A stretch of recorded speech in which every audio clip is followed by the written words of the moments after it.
I grew up in the 1970s. I'm from a small town in North Carolina. In fact, it's almost too small to be called a town at all. It only had a school and a couple of small shops. I'm guessing you can imagine how boring it would be to be a teenager there, and it would have been if it wasn't for the woods. The neighborhood where I lived backed onto a big forest that spread out for 3 miles. I spent most of my teenage years there with my two best friends Levi and Connor. They were both in my class at school, and we were all 15. Levi lived across the street. He was smart and kind of quiet, unlike Connor, who lived down on the bad side of the neighborhood. Connor was a troublemaker. He would get sent to the dean's office at least once a week. He was loud, obnoxious, and a natural leader, always finding something for us to do. Because of that, when he was around, we were never bored. Connor had black, shaggy hair and the most beautiful eyes. One was light blue, and the other was a brownish color. He always wore scruffy red Converse shoes and a denim jacket, and of course, I had the biggest crush on him. Levi, on the other hand, had styled brown hair, brown eyes, and freckles. Then there was me, a red-headed, brown-eyed girl who quite a lot of people were scared of due to my hyperness. I was always ready to go somewhere, or do something, and I was always talking about something. It was the beginning of summer holidays, and Levi had called me. We went down to get Connor, who was messing around with his younger brother's scooter in the front yard, and we asked him if he wanted to go to the woods. He said yes, so we made our way to the woods and started walking in a random direction. We did this for fun, because it meant we would usually get lost and have to find our way back. Most of the time, that just meant we'd be late for dinner and get sent to bed early, but we did it anyway. We were making our way along a deer trail that I don't think we'd ever been on before. Connor found a pile of poo, and of course dipped a stick into it and began chasing us around. Levi and I freaked out and scattered. Neither of us wanted to be smeared with it. I ran off, and lucky for me, Connor followed Levi in the opposite direction. After a while, they didn't come back, and I began to think that they had left me. I was starting to get worried. I was walking down the way I had seen them run, and suddenly, something shot out of the bush and grabbed me. I let out a surprised yelp. I soon realized that it was Connor, and he shushed me. Then I shouted at him for scaring me. Only when I saw the serious look on his face, I decided that I shouldn't be talking, and I shut my mouth. Connor whispered to me, "You have to see this." Then he began to lead me through the bushes. I soon noticed a foul odor in the air. The further we went, the stronger the smell became. Finally, we came upon a green clearing in the woods. Levi was staring at the ground with a weird expression on his face. I was about to ask him what was wrong, but Connor tugged me past him, a few feet away to where there was a ditch. In that ditch was what I could only describe as something out of a nightmare. It was a body. A purple and blue swollen mess of a body. The stench was now terrible, and I had to cover my mouth with my jumper in order to avoid getting sick. I backed up to where Levi was. Connor stood looking into the trench for about 5 more seconds before he walked back over to us. "Cool, huh?" he said with a grin. Levi gave him a disgusted look before saying, "No, it ain't cool. We need to go home and call the police." "What? Why?" "What do you mean, why? There's a body dumped in the woods, Connor. She's clearly been murdered." "No, man. It's so cool. We can't go to the police. If we do, they'll just think we were the ones who killed her." "Why would they think it was us?" "Because that's what the police do, man," Connor said. "Don't be stupid, Connor. You can't stop me," Levi barked back. Then Connor said, "Man, if you get the police out here, it'll be on the news. Everyone will get questioned. They'll probably put a curfew out, and they'll ban us from going into the forest. There will be police everywhere, and summer will suck." I had just been quietly watching the argument take place, not really participating. However, Connor's last point got to me, and there was no way I was going to let my summer get ruined. "Connor's right," I said. "What? You're not serious. Levi asked. Levi, we have the whole summer left. Do you really want to spend it inside? Yeah, man. It's 2 against 1. Come on, don't do anything stupid, said Connor. Levi hung his head, then said, Fine, but I'm not coming near this thing again. Connor let out a sigh of relief, and we made our way home listening to him talk about how it would be our secret. Well, the secret didn't last long, because by the end of the week, Connor had showed all the rest of our friends, and it was a miracle that nobody called the police. I guess that just shows how close everybody was. We were like one big family, and like most families, we had our secrets. The body remained there for the rest of the summer. According to Connor, there were only bones left. On the last week of summer vacation, we decided to have a big camp out with all our friends. There was me, Levi, Connor, Josh, a loudmouth boy with messy brown hair and blue eyes, Alice, a quiet girl with straight brown hair cut into a neat bob, Courtney, who I would describe as the only girl who I actually saw as a friend, probably because she was the only one who put up with my bratty attitude. She had long dark brown, almost black hair, with brown eyes and also freckles dotting her cheeks. Lastly, there was Kenny Stokes, the kid whose garden we were camping in. He had sandy blonde hair, brown eyes, and freckles. His dad owned the biggest garden, so of course we got to camp there as an added bonus. Kenny's garden backed onto the woods. Even though we had promised Kenny's mom that we wouldn't go into the woods after dark, we were planning to. Unfortunately, our plans were foiled by Mother Nature, because she had decided to make it rain. So all 7 of us piled into the biggest tent, which belonged to Courtney, and we played cards for about 2 hours. After a while, the rain stopped, and Kenny suggested that we go out into the woods. Then we all argued for a while about where we should go and what we should do. So far, breaking into the school and hanging out there was winning. That was until Connor said, "Why don't we go see the body?" That was it. Everyone put on their shoes and coats, and Kenny took his dollar store flashlight, and then we went off. Connor and Kenny led the way, but Kenny's flashlight was pretty crappy, and it didn't light the way very well. I don't believe we needed it anyway, because even though I hadn't been there in weeks, it was burned into my mind how to get there.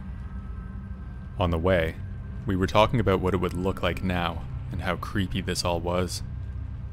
Then the conversation took a turn that it had never taken before. We began talking about who we thought the body was, and who murdered them. This scared me, because it made me see it for what it really was. A dead body of a murdered person, hidden by someone in the woods, and we never reported it. I brought this issue up to Connor, but he simply stated, "It's too late now. It's probably only bones left, and even if we did tell the police, we would get in trouble for holding off for so long." To this, I remained silent, and kept walking alongside Courtney and Levi, listening to Josh while he told Alice a story behind us. They soon went silent, though, as we came up to the ditch. Connor and Kenny stood there at the edge, shining the flashlight in. Kenny's jaw dropped. I asked what it was, and Connor shushed me, then beckoned the rest of us over with his finger. When I looked in, I saw what the rest of them freaked out about. In the ditch was something piled on top of the original body. It was wrapped in a yellow floral patterned bedsheet, and it was tied up with some sort of a string to stop the sheet from coming away. Everyone stood silent for what felt like hours, but in reality, it was probably only a couple of seconds. Connor pulled his Stanley knife out of his pocket and descended into the ditch. Levi began to protest, but Connor turned and shushed him, then whispered for Kenny to shine the light on him. Kenny obeyed, then Connor cut some of the string and pulled at the sheet. He revealed the face of a young girl. She stared up at us with a dead glazed look in her eyes and a blank expression. I felt like I was going to be sick, and apparently so did Levi, because he began to gag violently as he turned away. I couldn't turn away no matter how hard I tried. I was mesmerized. Connor suddenly jumped back. A look of horror crossed his pale face as he began to scramble up the side of the ditch. Josh helped him up.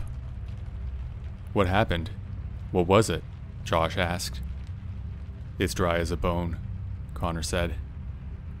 A feeling of absolute dread settled in my stomach when I realized what that meant. It had rained only an hour earlier, everything was wet, and his body was dry, which meant that it had to have been put there recently. Everyone was silent, and there was a noise behind us across the ditch. My heart was in my throat as we turned around. Then Kenny pointed his flashlight at where the noise was coming from. Then, we heard a sudden click. Next came an extremely bright light illuminating us, and making the person holding the light impossible to see. Connor yelled "run," then grabbed me by the arm, and everyone sprinted. Whoever it was with the light sprinted as well, randomly illuminating trees and bushes. Then suddenly, it went off. I tried listening to hear whoever was behind us, but all I could hear was my pulse racing. Everything was beginning to go blurry as we crashed through the tree line and into Kenny's backyard.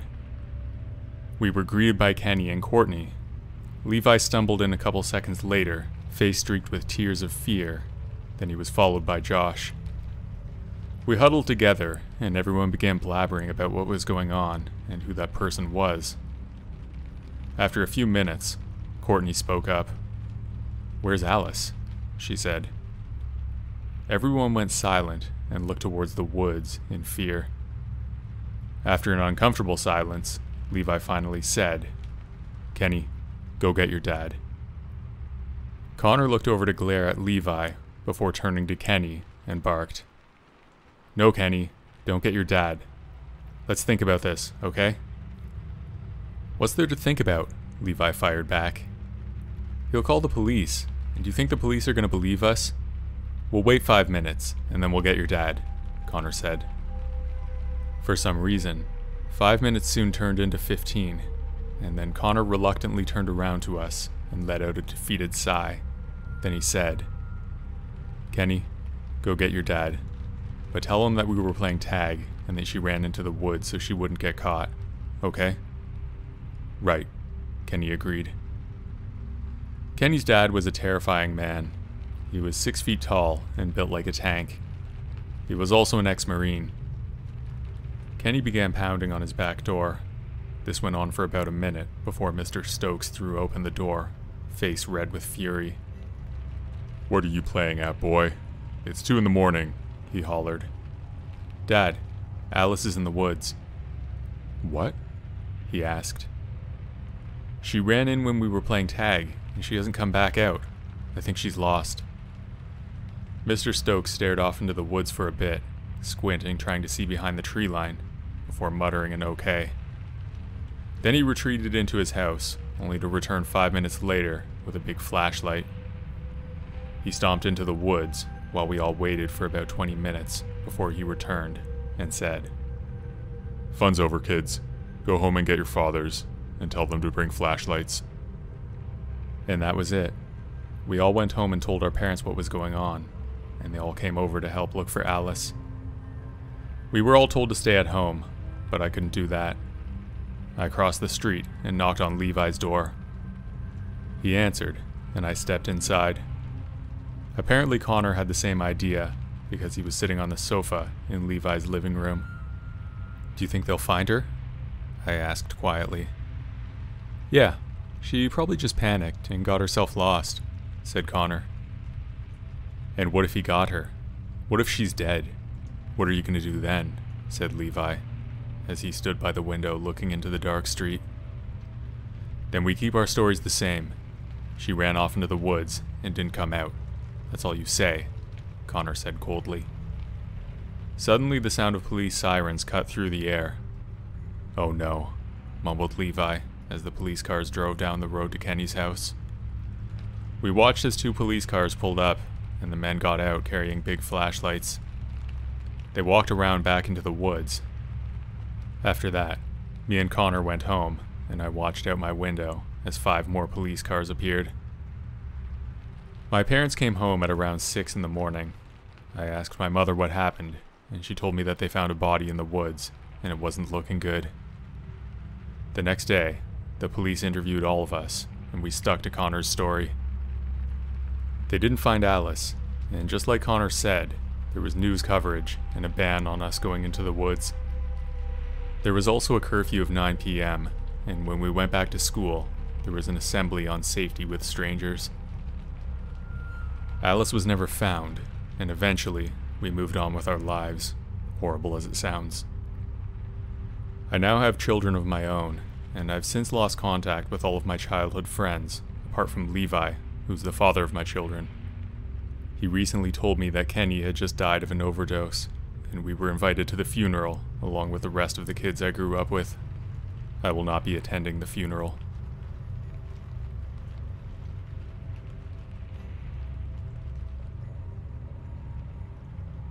I live in a boring little town in Florida.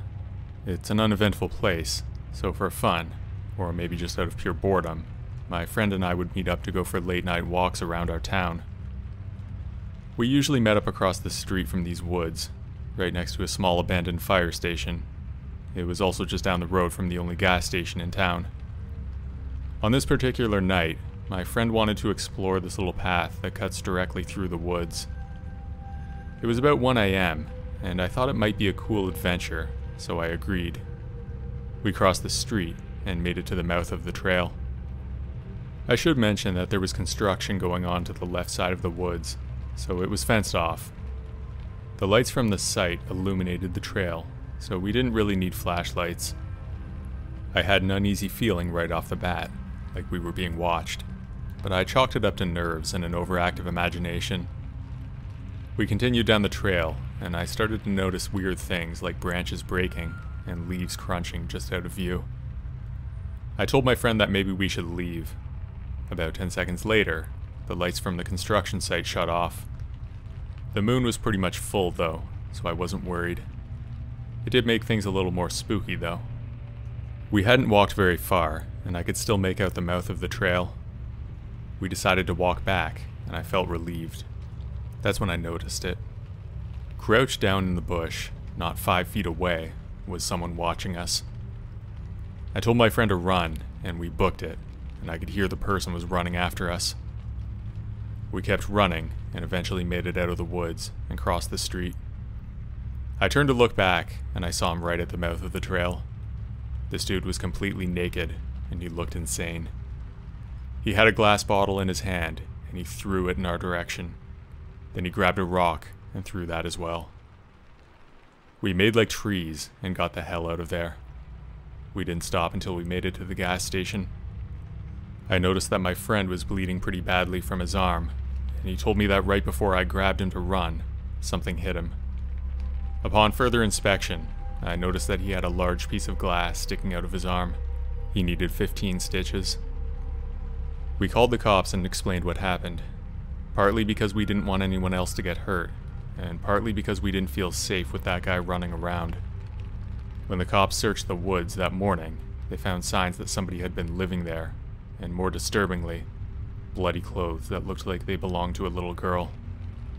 I haven't heard anything about it since.